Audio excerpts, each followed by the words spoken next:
Hey, it's Jimmy speaking athlete. It's the same shot that I filmed for you guys 2 years ago when I planted this area out, including this Areotypa Arizona native avocado trees. This kind of long selfish will be really good companions. This avocado gives them a little bit of diffuse light, causing him to have a good transition into this spot and then allow him to get mature and try to create a foresty atmosphere for this native Arizona avocado, sometimes called dawn palm. There you go, guys. This is Areotypa Arizona avocado number 1. No, no. And my opinion, I'm pretty happy with the progress so far. The leaves look dark and green. The new growth is coming out pretty consistently everywhere, every joint of every stem. He's about doubled in size in terms of width and bushiness, and he's also doubled in height. As you can see, the growth of this area has made it impossible to film from that angle again. So let me have you guys move me over here, and we'll start a 2-year update video now from this angle. Okay, so I've now dubbed this section called the tropical section of my backyard edible landscape. And the Areotypa avocado tree we planted them 2 years ago, as you guys just saw on the first video, it was only about 1.5 feet tall. It was a 3-gallon pot. The tree was about 1 year old since its graft. And it was grafted a little baby. And I've been in the ground 2 years. I'm thinking between 3 and 4 years old, but 2 years in the ground. Let me show you guys what it looks like today in 2017. I love it. My favorite tree in my yard. It's beyond 10 feet tall now because my reach is about 8 feet, and so it's got that 9 and 10 foot going on.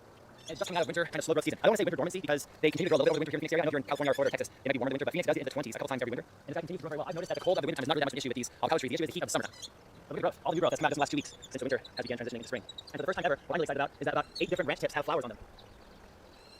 And we have one gardener in town named Alexander Falkenstein, who was a really accomplished gardener. He found out that the Areotypa is an A-type avocado. So I'll talk about that later on. So we've got about 8 different tips that are flowering right now, and this tree looks so healthy. And here's the thing, I planted the tree. You guys saw a baby tree was kind of a split trunk. It had one center trunk up a few inches, and then split after about 6 inches high. And to this day, it's continued to be shaped in that split trunk kind of fashion. But this is actually only half of the avocado tree. You guys look back here. The other half is over here.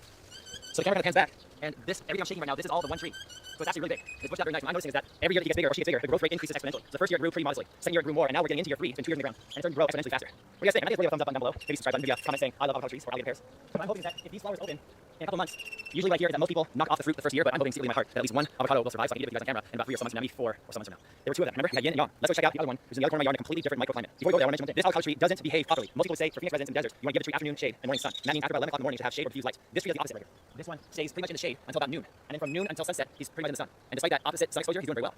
To this point, every summer I have put 2 layers of 30% shade cloth on top of this guy, and I'm debating right now if I should let him go and do no shade this summer. If I do that, I'll do nothing. I'll do because part of the issue is he's just too big to shade. I don't think there's a shade big enough because in 3.5 months from now, when I need to shade him, when June hits, it's March 1st right now, March 1st week of March right now. When June hits, it will make June 3 months from now, he'll be 2 or 3 feet taller. And I don't think I can build a shade structure that tall, so you might have to do it alone this year for the first month. It's like sending your 18-year-old avocado by himself. You know, I'm nervous, but hopefully he can make it. I did 0 winter frost protection this year, 0, and he grew just fine. So let's now go check out the other avocado tree that's in morning sun, afternoon shade. One thing that's also growing my figure is my dinosaur, Leo the tortoise. He's actually wondering right now, like, why can't I come out and play in the main part of the yard? And you can, friend. There you go. Go play. Eat the weeds, eat the grass. Here we go. Okay, we built this area out a little bit, added a ton of mulch, and here's the avocado. To the other one. So from about 1.5 feet tall, when we first planted him, this guy's about, I would say, almost 9 feet tall. So he doesn't have the height of the other one we just saw, but this guy does have the most perfect shape, and all the new growth on the tips looks so good to me. Every leaf looks fantastic.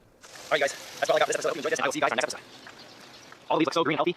The one that I'm really into lately with these guys is I'm picking off all the old leaves. So if I find an old leaf on this guy, I keep finding more of them. Actually, there's no more old leaves right here. So I just pick these old ones off that are yellow, and I throw them down. For some reason, that gives a lot more energy to the new growth. So all this dark green, amazing looking leaves are the new growth. So the good thing about this guy here is that he's protected from wind during the monsoon season. He had a little bit of shade from the mesquite tree above. This guy takes, in the summertime, it's hot, like 115, 119 degrees heat. He takes about twice as much water as the other one. But this guy only gets sun in the morning until about 11:30 a.m. After 11:30 in the morning, he's in the shade thanks to the mesquite tree. And in the wintertime, the mesquite drops his leaves and lets more light through. What I'm doing is I'm adding some fresh locally made compost throughout the year, mixing it into the top layer for food. About 3 times a year, I add some liquid iron and liquid seaweed in there. What's very exciting about this guy is that his flowers came out about a week and a half earlier than the other guy. And this morning, the first time, you guys are the first ones to see it. Nobody else has seen this yet. One of them flowering, it like it in it. One of them is in bloom.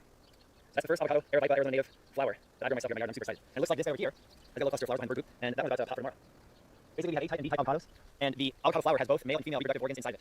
But B-type avocados and A-type avocados open the different sexes at different times of the day. There's a male part of the flower and a female part of the flower. A-type avocados open the male part at a different time of day, and the B-type avocados do. So it's very helpful if you're a home gardener to have an A-type avocado and a B-type in your yard, so they'll cross-pollinate and produce better fruit. Now, they will still fruit by themselves. If you only have one, you should be okay. But if you have both, you probably will have a better crop. There we go. There's my 2-year update. They're both past my height now. This guy actually is taller than he seems because I'm standing about 2 feet taller than a native ground. When I planted them, they were on native ground. So this is about 2 feet taller than the ground is. I put these stakes around because if I didn't, Leo the tortoise would come by and grind the trunk away. I'm also very excited to see the trunk has started to get bark, and so it's transitioning from green to brown. It's kind of like a teenage boy getting his first beard or his first mustache or something. And I got so much mulch down here. If you go into the tree well, I got some straw and leaves and wood chips, and there's so much light in there. And the top layer of the soil is so rich and full of worms and bugs and different kinds of millipedes, roly-polies, and earwigs, and of course, beneficial fungus like mycelium and mycorrhizae. There's a really good ecosystem down there that always helps protect the mulch. So if you guys are going to post on Facebook at my Urban Gardening Arizona Facebook group, or if you're going to post in the comments below, or you're going to send me a picture on Snapchat or Instagram of your avocado tree, I really want to see a bunch of mulch like this. I don't want to see cement or concrete all over the place. Give it a good ecosystem, give it the appropriate amount of water. Look at my first video of how to plant them, and in 2 years, hopefully, or sooner, you'll be getting your first flowers, unless you buy a more mature tree. Go vegan, grow your food at home. I can't wait to show you guys the update when the flowers turn to fruit, and don't worry, we're going to eat guacamole together at the channel, Areotypa Arizona Avocado Guacamole.